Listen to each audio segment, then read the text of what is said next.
What's up, y'all? This is Moochie. This is Moochilla's review, and we are talking about winning time.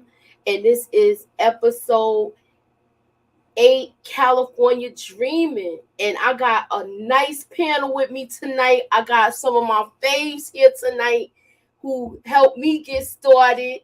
And he's just coming on here and showing some love. And I gotta let my boy in right now. It is Jay Moore, Jay from Jay Moore's Reviews. What's up, Jay? What's up? What's up? Hey, everybody. What's good? Good to be here. Thank you for joining us, Jay. And I also got another part of the fam, my streaming family, which is Big Brillo Review. What it do? What's good, Moochie? What up, though, Jay? What up? What up? And I got my chair with me. He's coming on too. All right. How y'all doing? Hey, what's up? All right, so we talking about episode 8. Pretty girl's coming. She gonna be fashionably late. She gotta get herself together. Late as usual. Yeah, she's fashionably late. You can't rush females. And she's here. What's up, pretty girl? Oh, she got the shoulders showing. It's hot. It's like 90 degrees down here, man. Like she got the girls out, the shoulders showing. The girl. My nephew cut himself, so I'm over here being doctor. So so you was a jack of all trades today. Girl, I'm over here putting Neosporin and Band-Aids. My bad, y'all. It's okay. We got Monique Johnson here, and we got Montana Max. We also got Juan Marley. What's up? And we about to get started, y'all. So let's get into it. What did y'all think of the episode? I'm gonna go from the bottom to the top. We're gonna start with you, pretty girl, since you just got in here. I loved it. I love the whole all-star aspect. Dr. J. Just episode is always fire. I mean, they have been doing a superb job with the content, so I definitely appreciate it. But I just love, just seeing the whole, court aspect as well as behind the scenes and all the drama. And Bus really kind of disturbed me a little bit. So that was kind of crazy, but we're gonna get to that. Save your little your rant.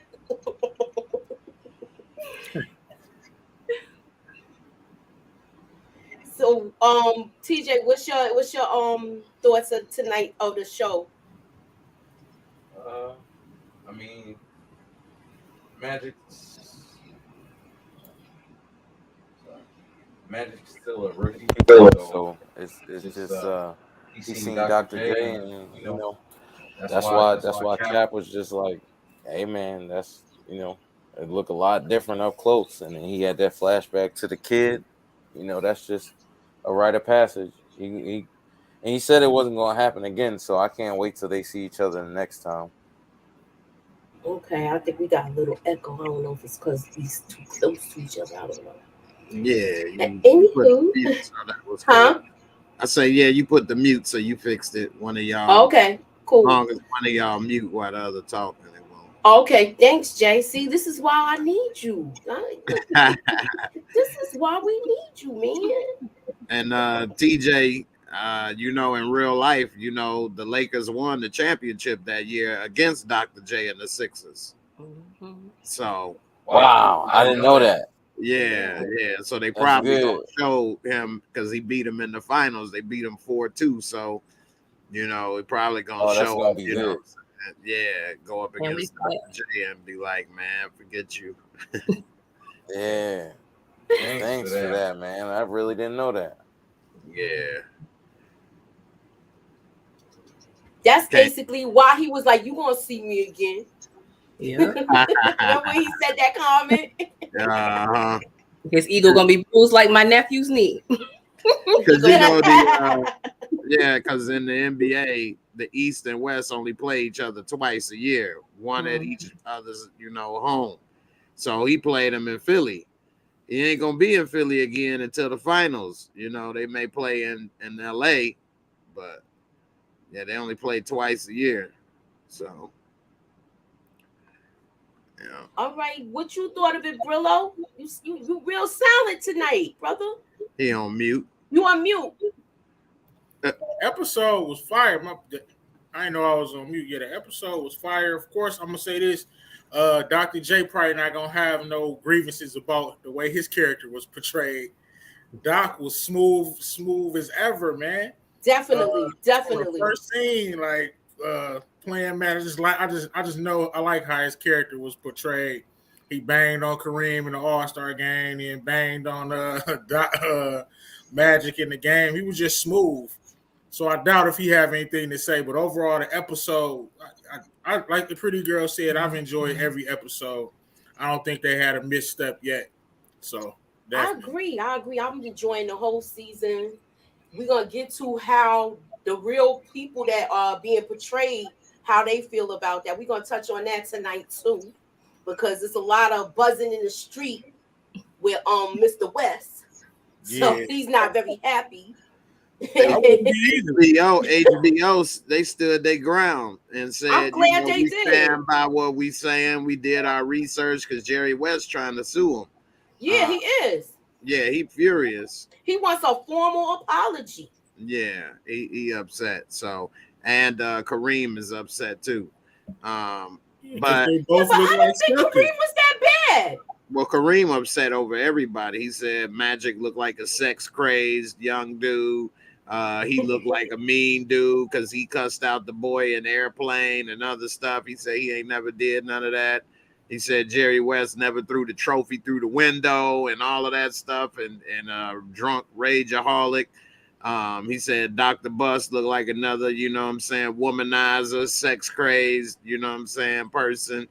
He broke down everybody. He even said that, he said Jerry West reminded him of Wild E. Coyote.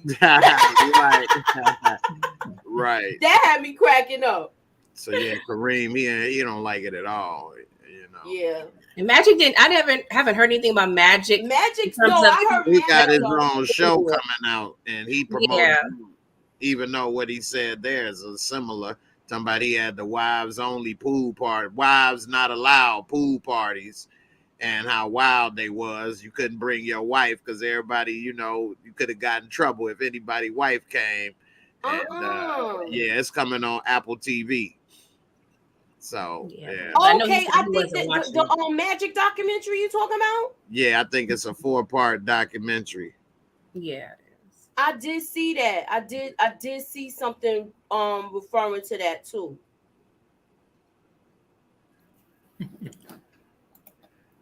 Yeah. All right, so we find out that where. What up, Nita? Hey, Nita. Hey. Yeah, it's called They Call Me Magic. It's on Apple TV. Yeah, can y'all shout out who's in there?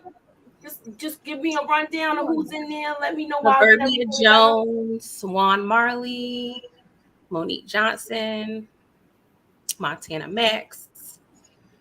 What's up, everybody? Give me your ratings in the chat of the episode.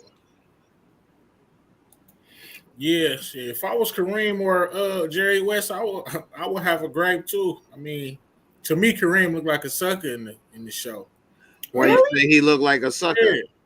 Yeah. I mean, because he was just like a mean jerk. You know what I mean? Like, I wouldn't want to be around him. I don't care how good you can play basketball. You don't have no reason to be just mean like that. Well, Kareem in the first part of the story or whatever. Yeah, that's why he had, problem with it, because it's not a correct portrayal. So Kareem being so tall all his life, it's hard to go unnoticed and be a regular person. So he's had a very debilitating issue with shyness his whole life. And so they portray it as him being mean to people, whereas he had a problem with opening up and he was shy to people. I don't know if they would say he would look like a sucker, but they wouldn't say it. That's just what I say. Yeah, like if he was selling out to people or doing something, or I don't know, but Yeah, that's just what I say. I say Yeah. everybody. But I think they redeemed him, his character. I believe it was Pieces of a Man, episode 5 or 6, when they showed, his transition and his converting, his religion. So I thought that kind of redeemed himself. Yeah, that was They In terms showed of how he how got he's in there, whatever, and how he had the anger inside. But it made it seem more about the civil rights that he was angry about, and not necessarily about being 7'2", so unable to live a regular life. Yeah, he had money and fame, but he wanted to be, a regular person in some of his books and things too. So I don't know. Regular people would love to be 7 feet and rich, and then you got them people that say they wish they could just get on this airplane seat or sit in the car like everybody else, or not be going places with people staring at them. I mean, I ain't nowhere near 7 foot, so I wouldn't know. Damn, so is always there. I thought they portrayed him pretty good. I didn't see what was like in the beginning. Yeah, he was kind of mean, but then you understood why. So, as far as that goes, I didn't think it was I didn't think it was like that bad. You know what I'm saying? When he cussed out that kid the first episode, I was like, "Damn, Kareem." Yeah, I'm just saying I could see why he would have a problem with it. Because I would if they're not portraying me as a solid dude that I am, I'm gonna have a problem with it. I mean, the truth is, a lot of them dudes was womanizers too. They all had a bunch of women at the time, the Lakers in that era too. So he can't really trip about, them. But they gotta understand, like, everything in the show not real. So that's how HBO can spin it. Because I remember last episode they made it look like they went on a losing streak when the coach got hurt or whatever. But when the coach got hurt, they went on like a 16-game winning streak. They did make it seem like they was losing when McKinney got hurt. Mm-hmm. Right. So they changed a lot of stuff too. So that's how I didn't pick up on that. I mean, yeah, they showed them lose to Detroit. They showed them lose to it was Detroit and it was huh? I said they have lost some games, but I don't know about a losing streak. No, they made it look like the team was struggling. And they weren't struggling. They were actually on a winning streak in real life. I was just pointing out that, they take some liberties with the show and the characters.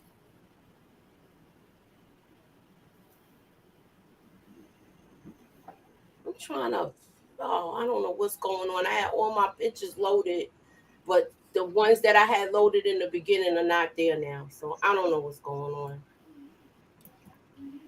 Let me see if I could share my screen if y'all could get it. Monique said they only showed the games they lost. I think that's what it is. Trying to focus on their adversity. Okay, so Joe starts out in 1980. You got a bunch of echoing. Yeah. All right. You good. It starts out in 1980, and they already are discussing how, like, it's a press conference, and they find out that Magic makes the All-Star team. But the press is still trying to give them. The press is still giving Larry Magic a hard time as far as who's that? The press is giving Magic a hard time as far as what's going on with comparing him to Larry Bird. To Larry Bird. Yeah, I'm just like struggling right now. Anyway, I'm sorry, y'all. So that's where we are right now. He makes the All-Star team, and they're talking about, oh well, Bird had this many votes. I'm gonna start with you, Jay. How do you think Magic handled the press this time? He did good. Magic, he was way more savvy than Bird. Even he said Larry Bird barely say a couple words, mumble around, and they all over him. But here I am, charming, smiling, this, that, and the other, and they ain't trying to hear it. But he didn't have the complexion. You know what I'm saying? They was looking for. So it is what it is. Larry Bird ended up being a great player as well, but Magic, he should have probably got Rookie of the Year, but it was a toss up. I mean, they both had Definitely. great year. So, but Magic was always a people person. So that's one thing that definitely showed in this show. They do have it like that. Right. And what's your take on it, pretty girl? Yeah, he definitely is improving. You could tell he's learning. Like I said before, I'm not sure how big they was in terms of media training back then. But even if they're not receiving that, magic, he picks on quickly, and he's a people person, so, and he's smart, so he's allowing his personal attributes to kind of guide him, in his professional life. So he is definitely getting better with the media at this point. And what's your take on it, Brillo? It was flawless. I mean, they tried to dig at him. He tried to say, I'm just a rookie. They ain't really seen me play. They're like, well, Bird got this many votes, and he know, like, damn, I should have at least as many as Bird is. I'm just as good. So he know the real reason they wanted like a reaction out of him. But like you said, he did a good job of deflecting that and showing his charisma through that. They just trying to get him to do something or say something controversial, but Magic was too smooth in that instant. But he does know he deserved more votes, and we all know He why. was #1 vote getter. I know he got the popular vote from the people. Yeah, I mean from the fans, but I'm His speaking of teammates didn't teammates. vote. Yeah, Yeah. But that's what really he was mattered to kind of him.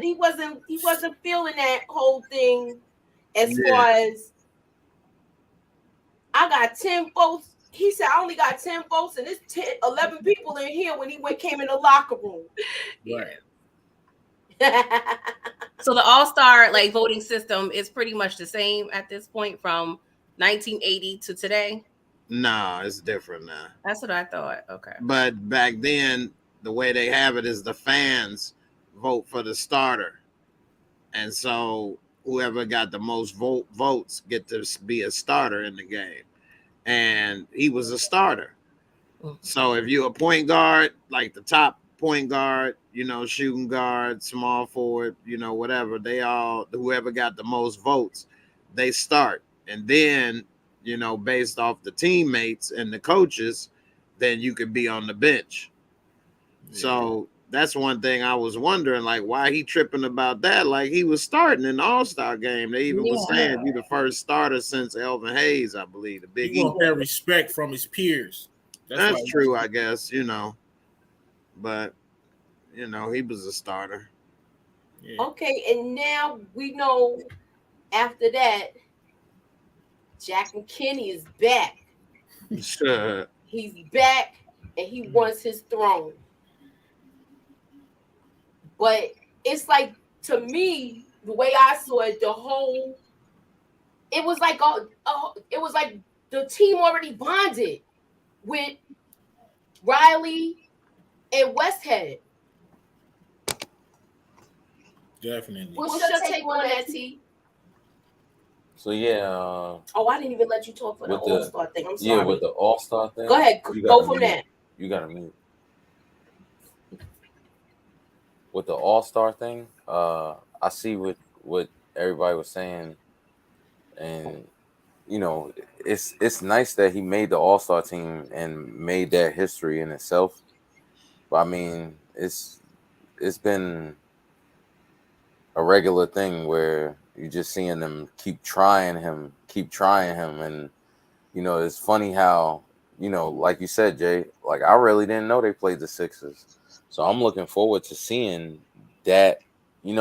Like I couldn't wait until we could see the games, but now that we seeing like certain games, y'all was like, they losing a lot lately. I feel like they wanted to get you railed in with them winning in the beginning, and then they just keep taking stops at certain games like this, because it's gonna play into later on. I feel like so. That's with the MVP thing. With the All-Star thing, and you know how it is with the media and stuff. Corporate America is what it is, but those guys, they've been. That's a rival. That's a historic rivalry. So Right, I like mean, Celtics. Yeah. yeah, it's definitely nice to see. You know, they're supposed to be angry at each other or rivaling each other. You know. And the Lakers lost like 22 games that year, so it wasn't like they was rolling. They got rolling later, like how you saw they was rolling with Riley and what you call it, Westhead. You know, Yeah, Jack coming back is like one of them things that I yeah, don't feel like it'll throw a monkey wrench in the plan if they just keep Pat, you know, if they keep Pat there, so that way he's there to help and keep doing what he's been doing. Like that time he got ejected from the game on purpose. That's one of yeah. those things that it helps sway Because things the in coach there. was about to get ejected on purpose, and Right. Pat beat him to it. Nah, you do it. Do your job. Get that respect. So that's why Yeah. he beat him to it to get ejected. Yep. And build up his confidence. Um, because this is based off real stuff. I do know how this year play out. I ain't gonna spoil it though. But it is interesting what happened with the coaching and stuff. So What's your take on it, Brillo? On what? On Jack McKinney coming Oh, back? oh, As, I don't think he should come back. I don't think he's ready. Well, I know he's not ready to come back or whatever. He was already, kind of forgetting stuff already, and he said, "I'm gonna really need to lean on you." He trying to rock the boat. He trying to mess things up. The team is winning. He trying to start my man.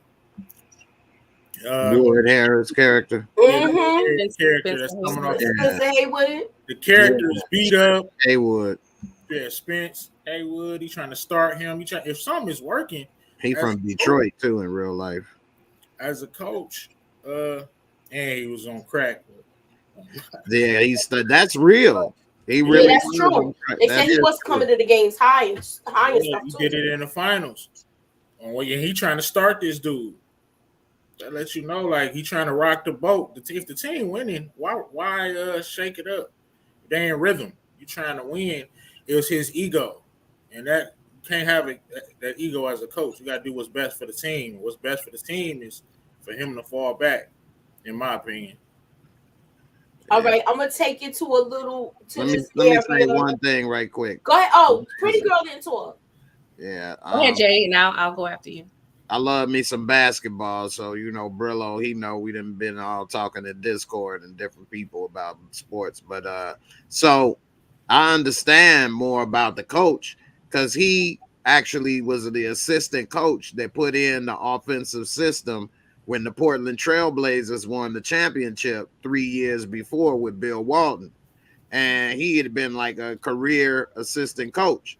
So he finally got his shot to be the head coach with the Lakers.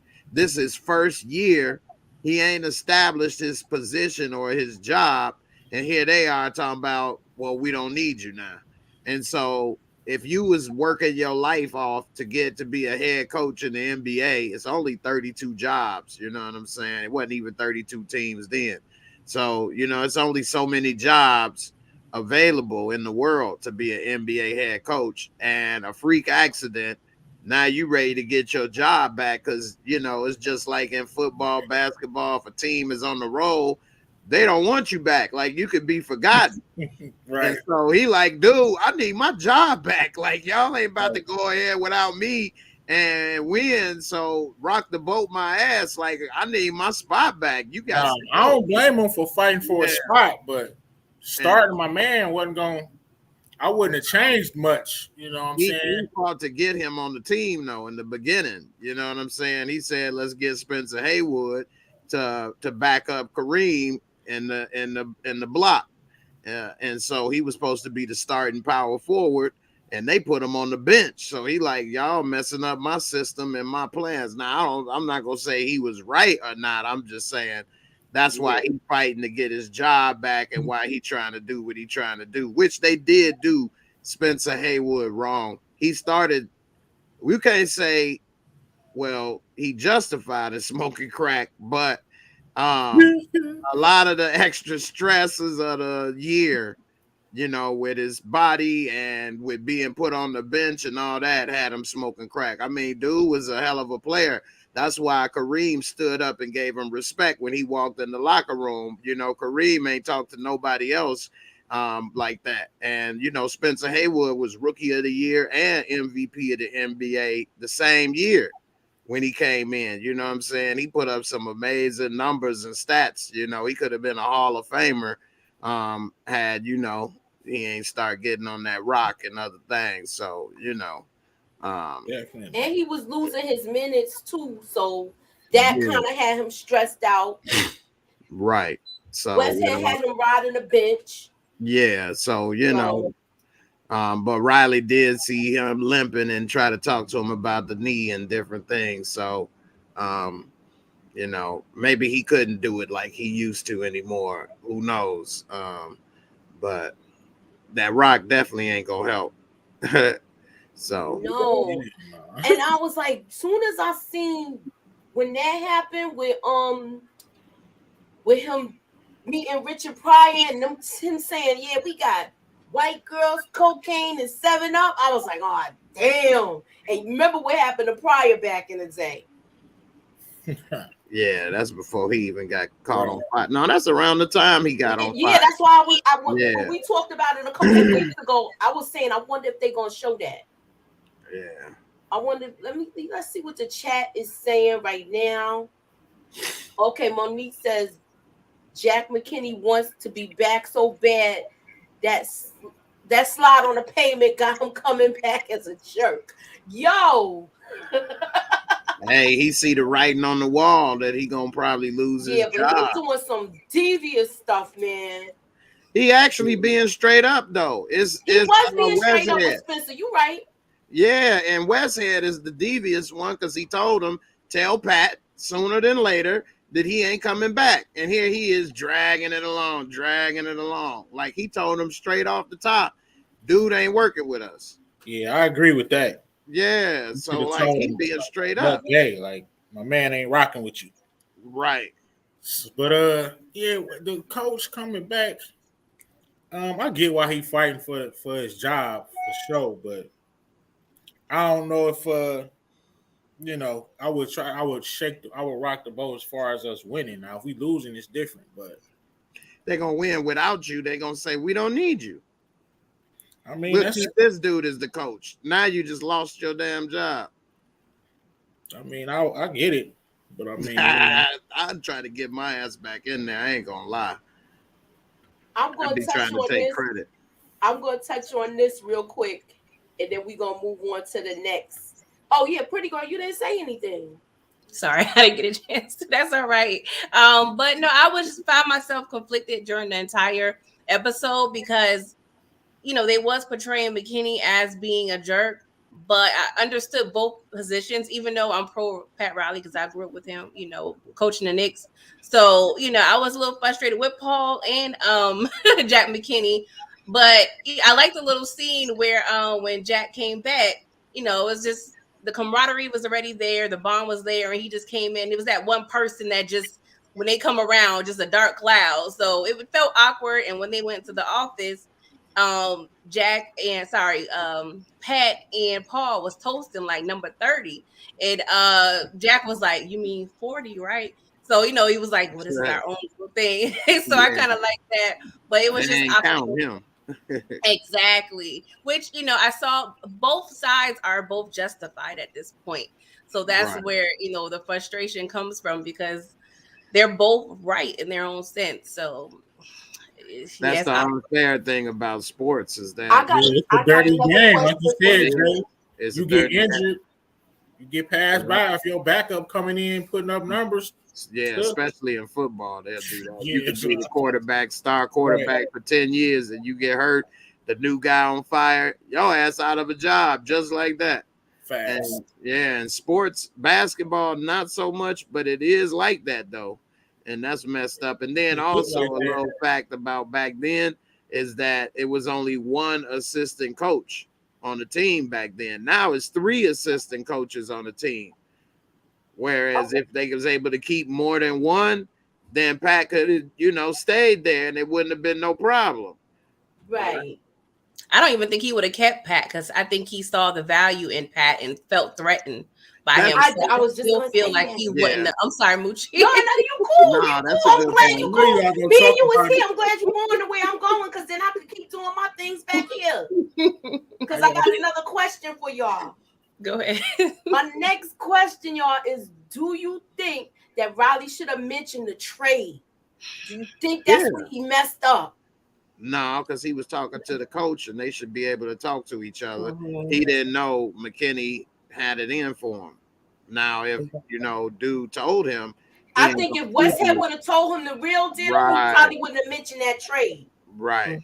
Exactly. And Pat he noticed and he realizes with Jack becoming, you know, back on the team that his position is threatened now. So I think he's trying to prove like I know what I'm talking about. So, you know, he was definitely trying to sell, you know, his value at that time, but Jack, he's threatened. He got a little chip on his shoulder. I mean, we understand. I mean, the accident is something he couldn't prevent, but you know, being in that diner kind of exposed him, you know, in terms of, you know, his health and, you know, that he's not ready yet. And Jack probably shouldn't have. Y'all think right? I like how they showed Pat Riley on the TV in the diner too. That was cool. All right, the next thing I want to ask y'all about is, hold on, let me go to my little thing. You know, we got to mention Jesse getting sick and coming home. Okay, we got to mention this, and Jeannie finding out that she's basically coming home to live her final days. Yeah. Right. And her wishes of how she wants to let Jerry just celebrate it as a party. So I'm gonna go with Brillo with this one because I know you. Is this the goofy in this? I mean, she don't want. I know she don't want to tell her son she dying. She know how her son is. She's still trying to protect him, and she know her son crazy about his mom. So, she don't want to tell him that she dying. I don't blame her for that. I know she want to live, so she not on some you know, I want to die type stuff. She going to the hospital. They can't do nothing for her. She don't want to just sit up in the hospital and die in the hospital. She rather go home and, you know, like she said, sip her drink and be like Cleopatra. I'm not mad at her. Okay, what's your take on it, pretty girl? It's crazy because I relate because that kind of happened to me when I was a kid. Someone and that was close to my family was dying, and people knew, you know, one in particular, and they chose not to tell me due to my age. So I understand in that situation, but with Jerry, he a grown man, like, and I feel like it's irresponsible knowing that you're gonna die because you know most likely he's gonna have to, you know, foot the bill and take care of everything when you're gone. So it's best to prepare people for that. You know, I feel like, you know, how she said that she's always protecting him. And, you know, in a sense, that's still like treat him like a little kid. Like, nah, you have to, like, you know, advise him what's going on. But I'm not mad at her. It's her decision to go out how she wants to go out. Nobody wants to be in that hospital just all depressed, and that ain't a good look, you know. So keep her good wig on, her drink, and, you know, let her be married. But, you know, it's definitely interesting seeing because we've been seeing Jeannie just stick up for her father and take up for him. And now she's like, the blinders are off at this point. You're doing too much. Oh yeah. The blinders is off, and she was PO'd about the whole thing. She's my grandma. Sorry, he was violated, man. Oh god, but they got lit though, eating KFC. Nostalgia when it was good. Yeah, she was messed up. She put that special sauce on it. Oh yeah. She was Is it messed on up. me? She was having already like little She was hallucinating hallucinating and everything. and But you know what? Since I'm gonna switch gears a little bit, and since we got an expert in here, I'm a pretty girl. You ready for the timer? Because we about to do the game. we about to do one of the games. Okay. And this is called 30 seconds. I know Jay's gonna be able to answer this because we got our basketball expert in here. And this is your question, Jay. You got 30 seconds, right? Is it 30 seconds, right? Yes. 30 seconds. We're gonna add you in here. You got 30 seconds to name NBA coaches. As many as you can in 30 seconds. As many as you can, Jay. You ready? All right, start. Let's go. Ready? Let me know when you're ready. All right, you can go. I'll start it now. Pat Riley, Phil Jackson, Popovich, Doug Collins, and Doc Rivers. Not Mochi. Let's see. What's the dude name over there at the lake? I can't even think of his name right now. I don't want to name too many. That's about all I can think of right now. I'll just name them. All right, that's 7. Good, man. You still had time. Put that shot clock on. What you said? Put the speed clock. Can we name the same coaches? No, he can't name the same coaches. Oh, okay. Are you ready though? You think you could name some? I can name some. All right, you ready, Brillo? Yeah. All right.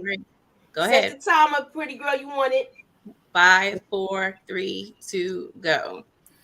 Chuck Daly, Dean Smith, Mike Krzyzewski. We talking NBA coaches or just coaches? NBA. Oh, Mike Krzyzewski. That one. Okay. Said Chuck Daly, Larry Brown.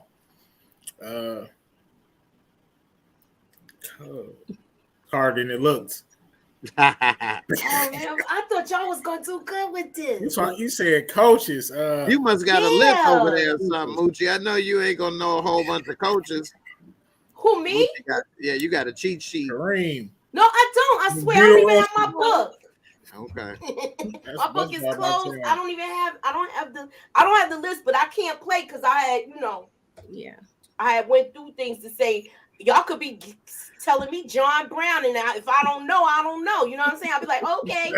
That's true. I could have just said random names for real. Yeah, you know what I'm saying?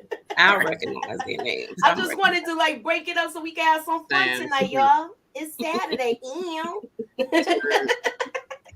So now, y'all, we going to this. We see Julius Erving come in the building. Sherlock Holmes hat on. I know, right? Yo, I was like, he got this. They made him look old too, man. Yeah, well, technically, isn't he kind of old now? Because it's in the 80s. He played the whole 70s, right? He still had some left in the tank then. This was when he was still a star. Right. Best player. Now, when they won in 84 with Moses Malone, then they was 83, 84. That's when he was getting old. He was like 34 years old or something. He was like 29, 30 right here. Did y'all peep his face on the poster? Yes. I had that too. I don't know what I did. That's hilarious. Attention to detail. I'll get something later. I'm gonna go to something. I'm gonna move this. That was hilarious. He had duck lips, like he taking a selfie. Duck lips. He was smooth with the Sherlock Holmes hat on. For real, he had the little smoking jacket on. This episode, y'all. To me, the guy that played him did a good job. To me, yeah, he was 29 years old. Well, you know, they look older. They look a lot older back then. Like how Spencer, he look about 45, 50. I know, right? Wood Harris. Times was harder back then. The struggle. That was actually Dr. J last really great season as the star too. He averaged Really? like 27 points. And then he went down every year after that. 24, 24, 21, 22, 20 teens. Most NBA players would go down when they hit 30 back then. They didn't take care of their body and stay in their prime You have all until they was the 33. Yeah, now they'll stay to be in their best till 33, 34, maybe 33 normally for most players, and then they start going downhill. facts. Yeah. All right. So you know what I wanna hold up, I do have my Dr. J.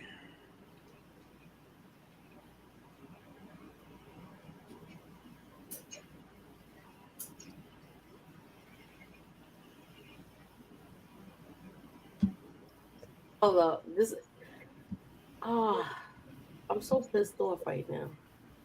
It's all right. It's all right. Do Okay, y'all so think I Dr. don't like this dead space. So Go ahead. I want to know.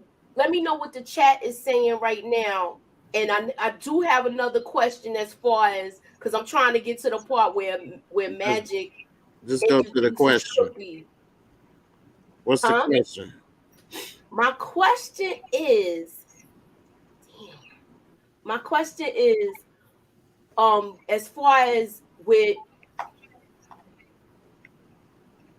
I can't even get it out. Magic and Cookie, you said. Yeah, with Magic and Cookie. What was y'all take on that? The way he introduced her to Dr. J and his wife. When he said, this is Cookie. I mean, she put herself in that situation though, because she didn't make it official when he was trying to. So even though they was friends, them and then getting mad. I didn't get that. I know, right? Like you should have said you want to be his woman then. You didn't But want to. Yeah, you're right. To. Yeah, that's women. But I think she's scared too. I thought, but you know what I thought? Because it was going with, remember when she talked about the job? What job? That she said she got in, there. She got a job offer in Detroit. Right. And then she was like, okay, we're not going to do this. Then the job offer was for LA. Yeah. And then she said Detroit it is. Because when he like, the way he looked, when she said Detroit, LA, he was like, I don't want you coming here. But again, that's her fault. Because she should have never let him, experience that freedom. You know what I'm saying? He got that freedom of running wild with all these women and fame. Now, maybe he would have cheated on her. Who knows? But at least he would have had something, you know what I mean, in the way. Whereas you can't, let him roam free and then try to bring him back home and lock him down that fast. So it was too late. The cat was out the bag. Yeah, I think it was a little fear because she really deep down wants to be with him, but she's scared. She know he's a dog, and he's careful. He is though. No, he ain't a dog. You what? He was dogging her before they even got to, before he even made it to the league. What's your definition? The whole neighborhood was talking about it. So. I don't think screwing a best friend is a dog. They weren't in a relationship. Well, still, it's the best friend. She didn't show up to his house. He wanted her to come. She ain't show up, but the friends show up. They look like they roommates at the very least. Yeah, she was all. Look, she was ladies, there when she got them tickets. Realistic, man. Okay, that is realistic. Let me say this. He invited Cookie to show up. She did not show up. She did a no-call, no-show. Your friend showed up to be here more than you. We ain't in a relationship. Ulterior motive, not to support Magic. Well, I mean, that was her. She supported him real nice. He went to the other event, the Christmas event. But I'm saying Cookie should have came to that. He wanted everybody to see her. He was happy to show her to all his friends and claim her. And then she didn't want to be claimed. So I think you the reading friend that. We don't comes know and that. wants to be there, Yeah, and we she don't know mad. that. We don't know that, Jay. You We putting don't know those. that. He Jay. said in the episode, I can't wait for y'all to meet my girl, Cook. And she didn't show up. Don't no dude say that to his friends, try to introduce you to a woman that he don't care about. I don't remember that because Cindy was in the picture most of the season. So, but I'm not saying you're wrong. I just don't remember that particular. Well, Cindy was in the picture because, again, Cookie didn't want to be there. He was trying to be with Cookie, and Cookie saying, "No, I ain't gonna be with you." This, that, and the other. I know he didn't go down like that in real life. I know. Well, Y'all think actually, he did say Hell it no. like that. He That they were did? always What's friends. your thoughts on it, Brillo? So I agree with Jay. Yeah, man. Cookie did not know what she wanted. It was She wrong one for him foot to in, smash one her foot out. girl, but I mean, if she was there, I wouldn't have been smashing your girl. Right. He was wrong. Don't get me wrong. But if you was there, I wouldn't have had the time to even smash your girl. All right, I want to see y'all in a situation where Yeah, I'm really baffled with that, y'all. Y'all tripping. Really? Picture down. Yeah, like Dr. J. I mean, come on. He was like Dr. really. J What you say? Screen, Yeah, take Dr. J off. We done seen his big ass smile. You know what? I can't. I'm sorry. I'm back here messing with stuff. This is what I'm saying right here, and y'all tell me what this is.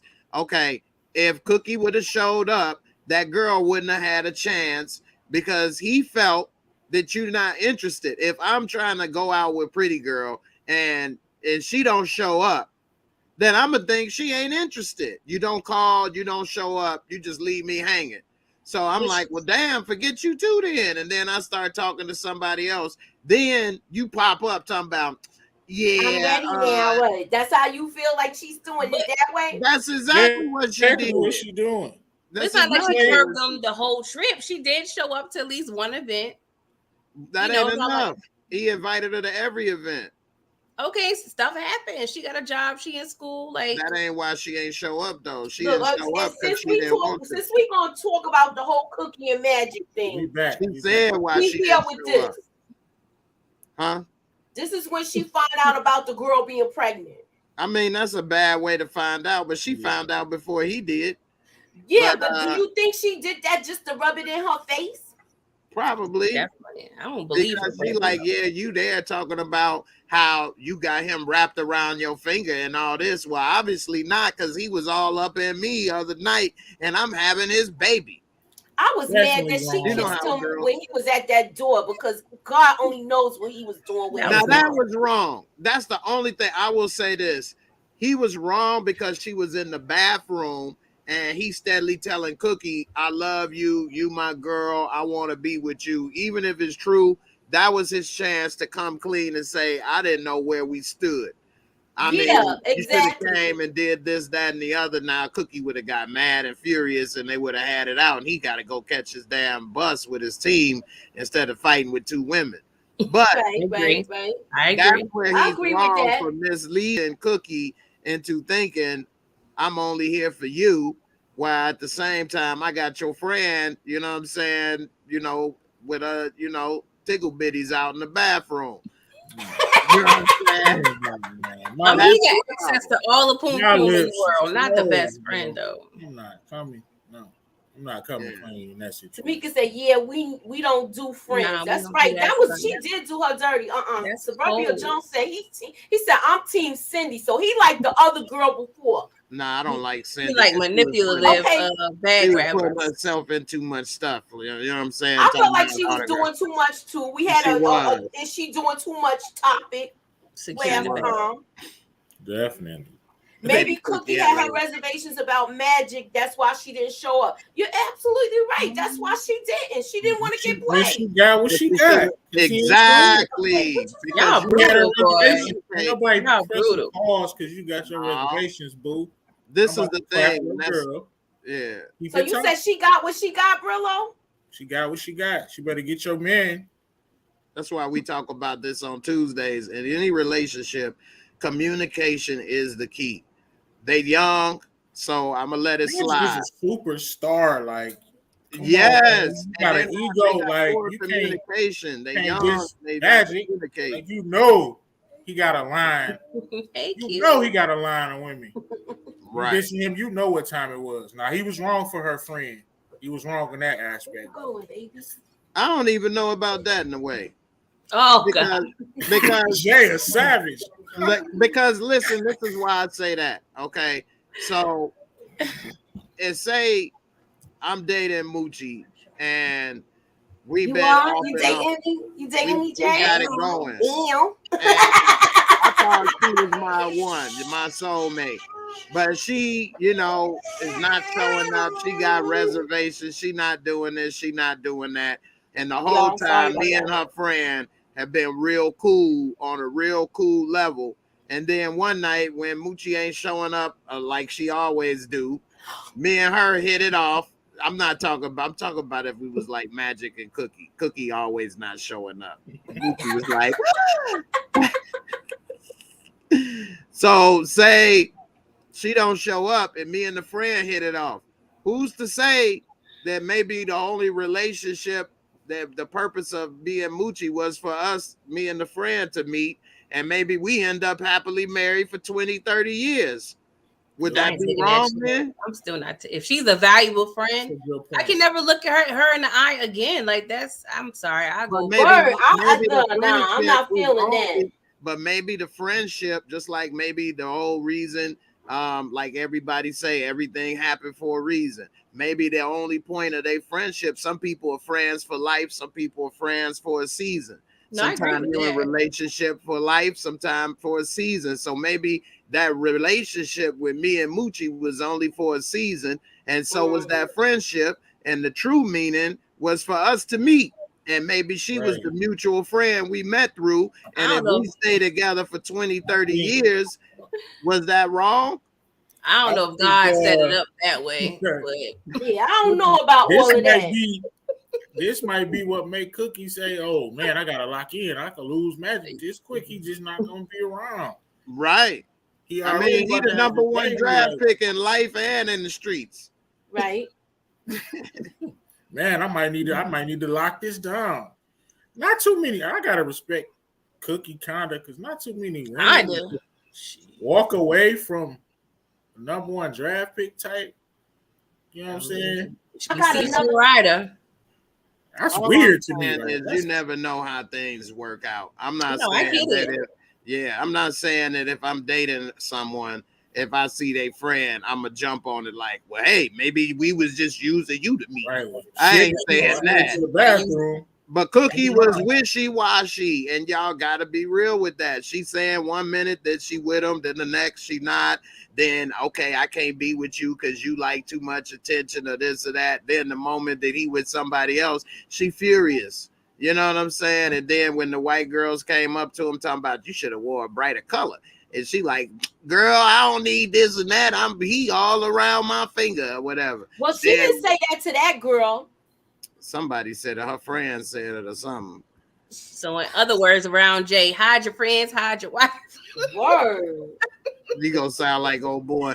They come and break it in the house. Hide your friend, hide your wife, hide your man. Hide your cookie. Literally. Because I'm getting that cookie. No. Oh gosh. No, that's a that's good topic though. Yeah, it is a good topic. Got some good points. That's something we'll talk about Tuesday. Then. Still ain't met with the homie friends though. Nah. All right, so you know Suburbia Jones says Cindy was ride or die. No, she wasn't. I don't think she was. Hell no. He also said, and Cookie was starstruck over Dr. J. That's go true. To the video date. I don't get the video date. I'm looking for the video. That's what I'm trying to. That's what I've been doing for the past. I mean, that's nasty though. Everything loaded. Man, like for some reason now that's it's not true here. Though. Dr. J was the Michael Jordan or the LeBron of the league at the time, so everybody would have been like, okay. Exactly. And she said, "You brought me here to keep it real to be real with somebody." Right. So I mean, that's a natural reaction. I'm sure he was starstruck. I was just about to say Magic was starstruck. Exactly. But he learned, he's been in it a little more, so he knows how to operate in that type of situation. So at this time, he's more acclimated to being around his idol. Yeah, Magic and Dr. J embarrassed him. So he's like, man, forget Lord. Dr. J. Yeah, that was like one of the worst games of his career. I gotta go check that out to see if Okay, Dr. and what J really gave him that work. what are Okay. y'all thoughts at that dinner that they had before the whole Cookie and Magic thing happened with Bird and him at the dinner? And how do y'all think? I think Bird was rude, yo. That's how Bird was. He was He was like just that his short with whole people. career. He was like that his whole career though. And he was one of the notorious trash talkers of the NBA. You know, Back it up though. He backed it up. Monique said, if communication is the key, why not be honest and say, since you can't make up your mind about us, I'm gonna smash your friend. Why? Because they're young. That's why. I say that communication is the key, but they're young, and so they're not doing what they should. You know. I'm gonna give you a City Girls period on that. City Girls. You said, what do you think about Bird being rude? Like Jay said, like I couldn't have been like, I wouldn't have had nothing really to say to Bird. I mean, he's just acting like a jerk. There's no reason to act like that. If that's your personality, I don't want to be around you. He can hoop his ass off. Don't get me wrong, but if that's how you act, I'm straight, bro. We don't got to say 2 words to each other if we ain't on the court. I wouldn't have been trying to be nice to him and like Magic. But that was just Magic, and that was why he was Magic. Yeah, Bird. Sorry, he was trying to be nice, but when he said little slick stuff, like he had to mention, look, I still beat your ass in Boston. Exactly. And so I'm not sure. I didn't get to watch, of course, Bird in real time, but they have bad history. If you behind in college, and we got some clear tension in the NBA, I'm not probably gonna be your bestie. And that's what I loved about the game when I grew up, in the 90s. It wasn't all friendly. Like it was real hardcore beef. Yeah, it wasn't, popping bottles with each other. Like it was some real beef back then. So and it was worse in the 80s. So you say you watched it like that in the 90s. The 80s was worse. None of these people was really friends like that, for the most part. But if we in a meeting with the commissioner, God, like, come on, man, we wasn't in the war. Like, we ain't trying to kill each other. Like, we ain't got to be best friends off the court. But he's salty, man. What up, Larry? That was a good shot. I know. Like, dog, for real? Like, come on, bro. What's up, T Streams? It's like I'm not monetized yet. He said he rocking with the detail. I can't wait till they get to that, because I think it's gonna be a special episode with that too, with Detroit. Yeah, T Streams and Tings. You know the vibes. They already went to Detroit. No, I'm talking about like when Isaiah comes.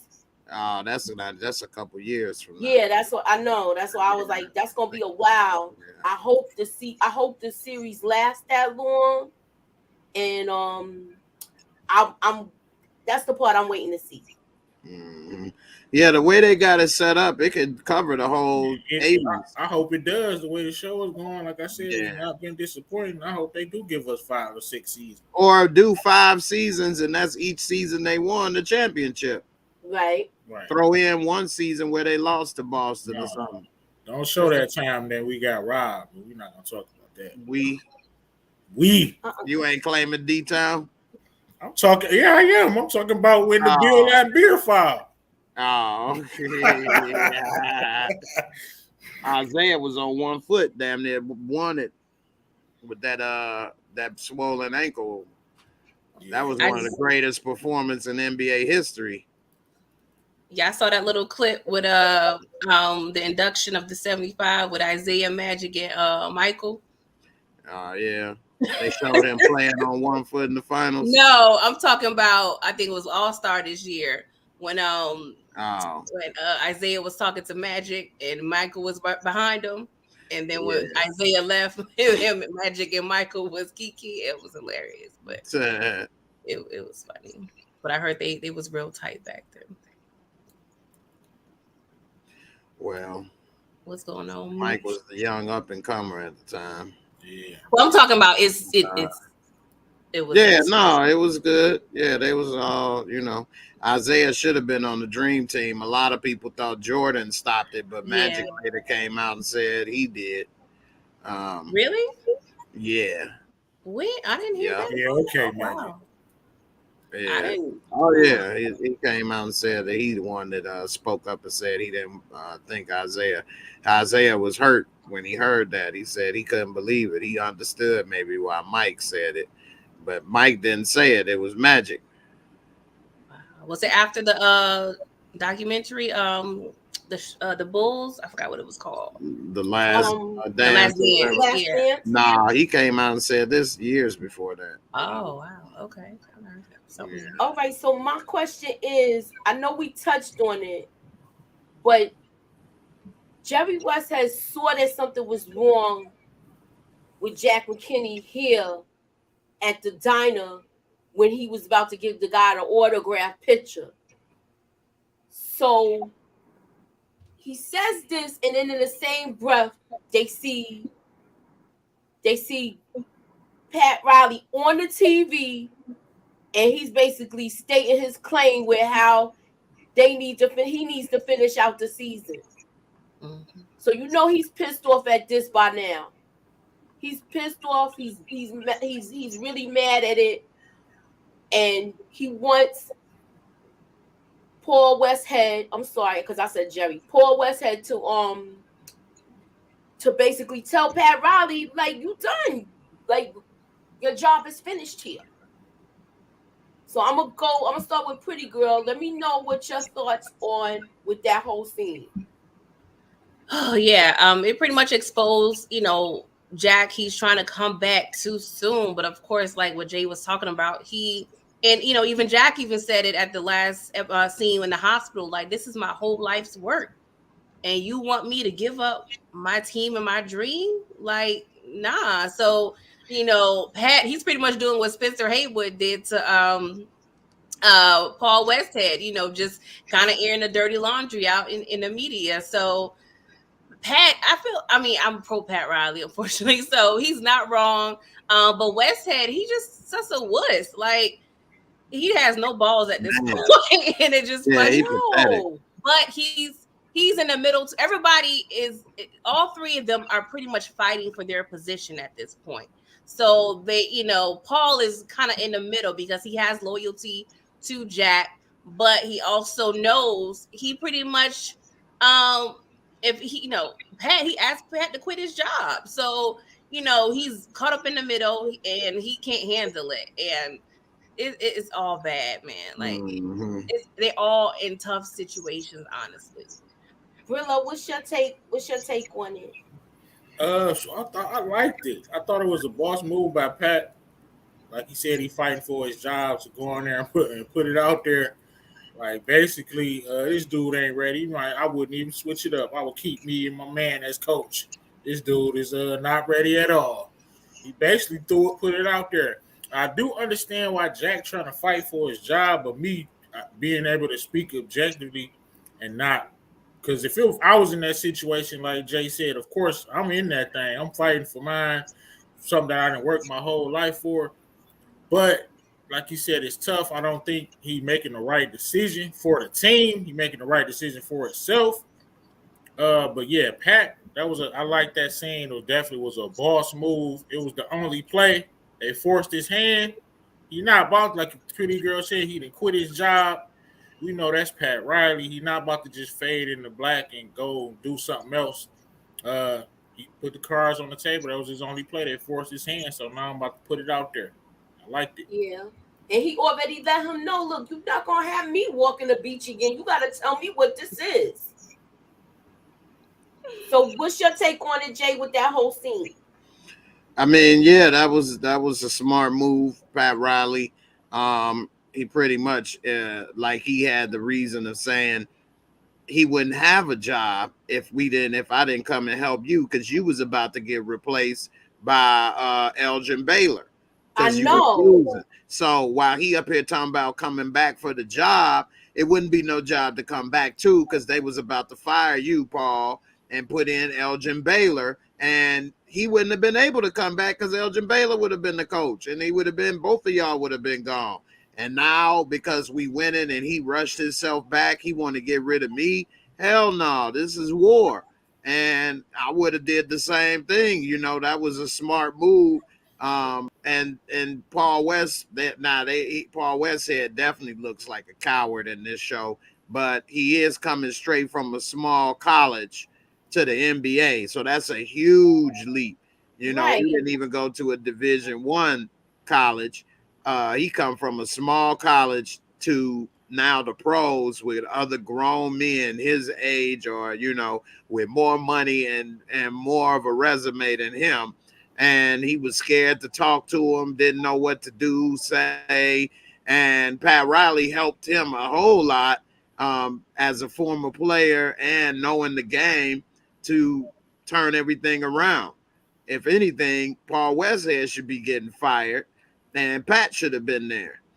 But you know, he saw that he wanted to keep Westhead because he knew he wasn't a threat to his job. And if he would have just did the right thing, Riley wouldn't have had to do what he had to do. And, you know, it is what it is, you know, like they say, all fair in love and war. So he had to do that. He was getting the fist by old boy when he was the announcer. Exactly. And so now he done left getting fisted every night. And and now you want to get me off of this. Now I'm back walking the beach and without a job. You got me messed up. And so I would have did what he had to do, you know. He couldn't take the pressure though. Right. He could not take the pressure. He got himself sick with all of that worrying. You right? I'm gonna segue into that. I didn't mean to cut you off. I don't know. He was sweating more than Spencer when he was smoking crack. The whole episode, he sweating. Right. He was just out of control. Paul couldn't handle the stress because his body passed the kidney stone. Yeah, but he was like, I gotta do this. When he went home and talked to his wife, he was letting her know what the deal is. Look, this is what I'm about to do. I don't know how it's gonna go, but I'm fighting for my position. Mm-hmm. What's your take on that, Brillo? With the whole situation with Pat basically doing the press conference. Oh yeah, I said I thought it was a masterful play. They forced his hand. He didn't have a choice really. So he just put his cards on the table. Said, "This dude ain't ready. I'm ready. We winning." Basically, keep us on. So now my next thing, we're gonna go to another game. I'm gonna do another thing to lighten up the mood. We playing 30 seconds again. And the first one was name the NBA coaches, right? We did that, and we did that. Yeah. That was the only one we did, right? Yeah. All right. So the next one is 30 seconds. Name NBA cities. We gonna start with Jay. You ready? You can start with Pretty Girl or Brillo. Pretty Girl can't do that. She gotta keep the clock. Okay, all right. I help with the game, so I can. But it was me and Brillo basically. It was me and my son, but he out there taking care of the baby. Okay. You seen him run in here, right? Yeah, I sent you a message too. All right, I'm ready when you are. Okay. No, we getting ready to get off. It's not that much. We're gonna do one more game and then we're gonna touch on the last subject and that's it. All right. Ready, Jay? Name as many NBA cities you can think of in 30 seconds. 5, 4, 3, 2, go. Of course, Chicago, Indianapolis, Detroit, LA, Boston, Minnesota, Portland. Let's see, Orlando, Atlanta, Milwaukee, Miami. Let's see what else. I don't want to take up all the cities from Brillo. Time's up. That was 11. 11 cities you mentioned. Okay, so you named 11. Real, you ready? This the last game of the night. All right. 5, 4, 3, 2, go. Detroit, Charlotte, Houston, Seattle. They ain't got a team. OKC, Memphis. Said Houston, San Antonio. Did you say San Antonio? San Antonio. No, he didn't say Dallas. I'm trying to think of who he ain't say. Cleveland, New York. All right. That was 9. You did say Detroit, but that's your hometown, so I knew you. Yeah.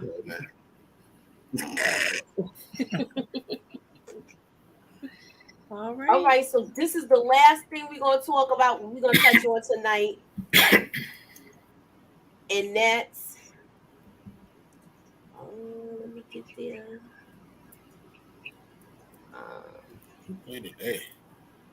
This is the last thing we're going to touch on tonight. And that's, what did y'all think of Jerry Buss with the nurse? You mean once he found out his mother, once he found out his mother was dying, he wanted to be comforted by the nurse. That kind of was weird to me. Yeah. I don't think so. Why? I want you to elaborate on it, Jay. I want to hear a man's point of view. All right. So I see why ladies would feel that's weird, because she tried to comfort him and he wanted a little tickle bitty to suck on, but people, and I say people, meaning men and women, Holly Berry and Make Me Feel Good Monster Ball did the same thing. When you're going through a traumatic experience, a lot of times with a death, you want to feel better, and sex a lot of times makes people feel better. You see what I'm saying? So her son died in Monsters Ball, and yet she's screwing somebody. Talking about make me feel good. He's sitting here getting consoled by this woman, and the reason he was turning to, them nice little pretty little things over there is because he wanted to feel better, and that does make, people feel better. Now, on the flip side, I can see why she may have been uncomfortable.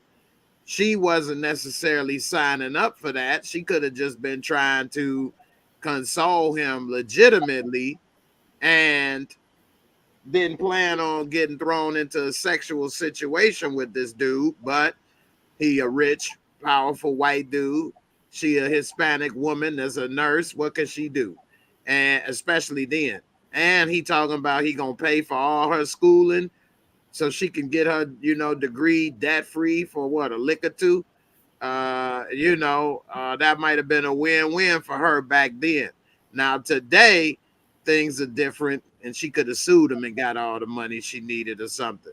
Oh, heck yeah. I think she played it off when she let everything rock out for the simple fact is, look, I got to get my schooling paid for. Yeah, and then he could have fired her. He could have just called and said, we don't need her no more. And that would have been it.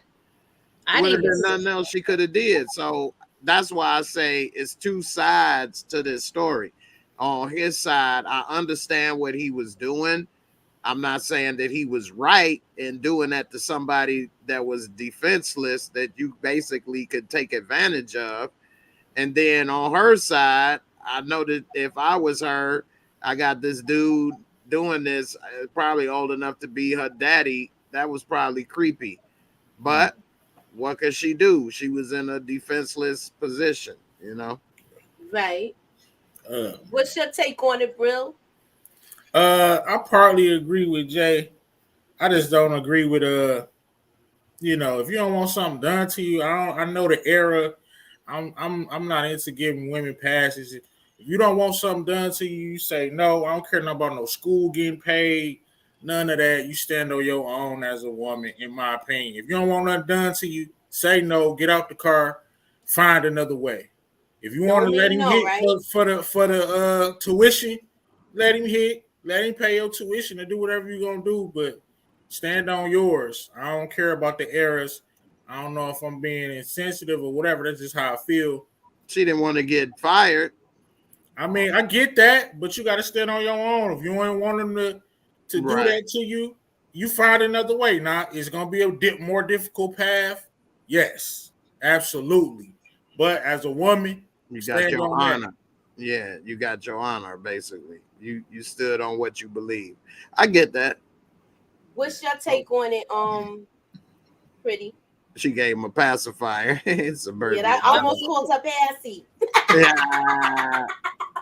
Tamika said a lick or two.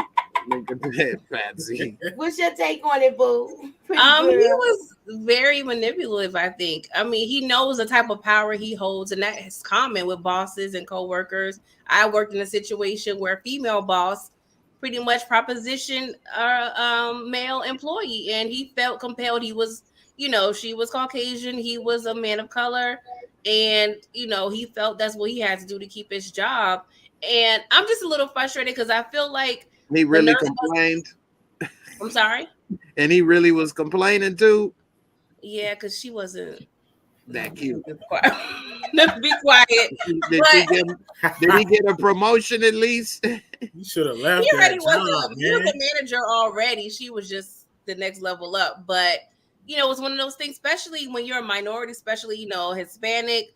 You have a lot of people to take care of. It's a tough situation. She has a son. She's a single mother. But I feel like he abused the situation. Like, I don't even think she was really tripping off of the tuition thing, because when he mentioned it in the house, she was like, "Nah, I'm good, thank you," because she already knew the truth. You know what I'm saying? So I just think that him just ever so conveniently plopping his little, comb over on her breast was manipulation. And you could just tell she was just like not really sure what to do. And I could see if when there's a vibe, or there's a mutual, you feeling each other. I don't think he was really getting that from her, but he knew the power he held in the situation. And I feel like out of desperation, she allowed him to do what he wanted to do. All right. But I do feel like, it could, when sometimes women say no, they were put in another situation, because she could have been, abused. It may not have been easy to get out the car. So it's really awkward when you're in those type of situations. Not saying she shouldn't have said no, because she could have, but sometimes that fuels men even more. And he could have put her hands on her, he could have, Yeah, I get what you're saying. hard her. So it's a lot of different factors involved, but it was definitely cringy nonetheless. Like, it was not a good sight to see. All right, this is the last thing. This is just a little funny thing. I've been trying to get this thing up all night, y'all. I've been trying to get this thing up all night because I played this thing back like 3 or 4 times. Oh my when God. that trophy was talking. This dude really should have a gripe. They